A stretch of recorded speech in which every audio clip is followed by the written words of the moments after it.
Sadia locked herself in the bathroom and cried without making a sound. She didn't leave at the time. She stayed until the night she overheard a conversation she was never meant to hear. In Ajamba estate, everyone noticed the house before they noticed the woman. It sat at the far end of the street like it had something to hide. Tall fence, grey walls, no visible windows from the outside, just smooth concrete and a black gate that only opened once in the morning and once at night. Some said the owner was a widow who hated the world. Others said she was a retired politician's second wife who had been locked away with money but no freedom. Children said she was a wicked woman who didn't like noise. Men said she must be lonely. But nobody truly knew Sadia Akinwale. She arrived quietly one Harmattan morning, stepping out of a black SUV with only 2 suitcases and a face that had learned how to stay still.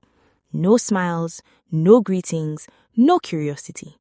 She nodded once at the estate security, paid 2 years' rent upfront, and asked only one thing: privacy. And Ajamba Estate, a place that lived for gossip, felt insulted by her silence. Sadia was 38 years old and beautiful in a way that did not ask for attention. Tall, dark, graceful, always dressed simply but expensively. She worked from home and spoke to no one beyond polite greetings, except for one person, Tomi Adekunle. Tomi lived 3 houses away and was everything Sadia was not: loud, warm, curious, married with 2 children. She tried once, just once, to bring Sadia a welcome plate of jollof rice.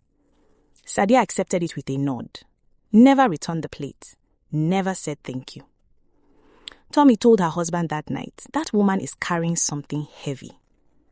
She didn't know how right she was, because 10 years earlier, Sadia Akinwale had been someone else entirely. She had been Sadia Bello, 28, hopeful, newly married and foolish enough to believe love alone could protect her. She met Kola Akinwale at a corporate training in Lagos. He was charming without being loud, rich without being showy, and spoke about ambition like it was a shared language. He noticed her intelligence. She noticed his steadiness. They married within a year. At first, the marriage looked like something women prayed for. A house in Lekki, a car, a job arranged through his connections, family introductions done properly. But beneath it, something was already rotten. Kola did not like questions. He did not like explanations. And he especially did not like being told no. The first slap came in their 2nd year of marriage, after Sadia questioned a bank transfer she didn't recognize. He cried after. Promised never again. She believed him. The 2nd came when she wore a dress he said was too loud. The 3rd came without warning. By the 5th, she stopped counting. She learned silence, learned apology, learned how to shrink herself to fit his moods. And when she finally gathered courage to tell his mother, she was told something worse. Marriage is endurance. That night, Sadia locked herself in the bathroom and cried without making a sound. She didn't leave at the time. She stayed until the night she overheard a conversation she was never meant to hear. Kola was in the study, phone on speaker, voice low. She doesn't know anything, he said. The properties are clean. Everything is in my brother's name. Pause. Yes, she signed the papers. She trusted me. Another pause. If she ever leaves, she leaves with nothing. Sadia stood outside that door, barefoot on cold tiles, and something inside her broke quietly. That was the night she stopped being afraid of losing him. She began to plan. She didn't confront him. She didn't even cry. She smiled more. She agreed more. She became everything he wanted. And behind that obedience, she learned. She studied documents, copied files, recorded conversations, built evidence slowly and patiently. Then, one afternoon, she just disappeared. Kola returned home to an empty house. No clothes, no jewelry, no wife. Only a printed envelope on the dining table. Inside were copies of documents proving financial fraud, money laundering, and tax evasion. And one note: if you look for me, this goes to the police. If you let me go, I disappear. Kola never reported her missing.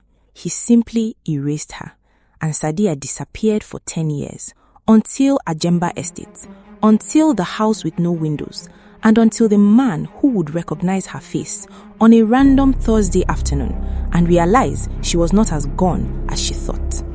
It happened at a fuel station. Sadia had just finished refueling when she felt it, that familiar sensation of being watched. She turned casually, expecting nothing, and froze. Standing 2 pumps away was Tunde Bello, her younger cousin, her mother's sister's son, the boy who used to run errands for her wedding, the boy who knew her maiden name, the boy who should not know she was alive. Their eyes locked. For 3 seconds, neither moved. Then his mouth opened slightly. Sadia. Her heart slammed against her ribs. She didn't answer. She got into her car and drove away, hands shaking, mind racing. By evening, her phone rang from an unknown number. She let it ring. Again. Finally, a text came. Auntie Sadia, it's me.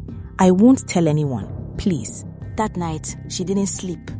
Because no matter how carefully you run from your past, it only takes one familiar face to drag it back. She agreed to meet him 2 days later at a quiet cafe in Ikeja. Tunde looked older, harder. Life had not been kind to him. I thought you were dead, he said quietly. I wanted to be, she replied. He told her everything. Her mother had died 2 years after she disappeared, from heart failure. The family had blamed stress. Some blamed shame. Some blamed her. Kola had remarried. Twice, for that matter. The first marriage ended in 6 months. The second wife left with a child. And Kola himself had lost much of his influence, though he still moved like a man who believed the world owed him obedience.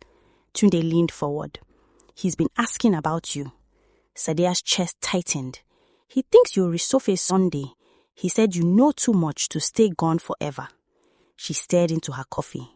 What do you want, Tunde? He hesitated. I need help. And there it was. The reason ghosts always returned. He explained his debt, a failed business, bad friends, threats. Sadia listened silently. When he finished, she stood.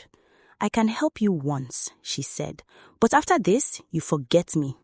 She paid his debt within a week, but Tunde did not forget her.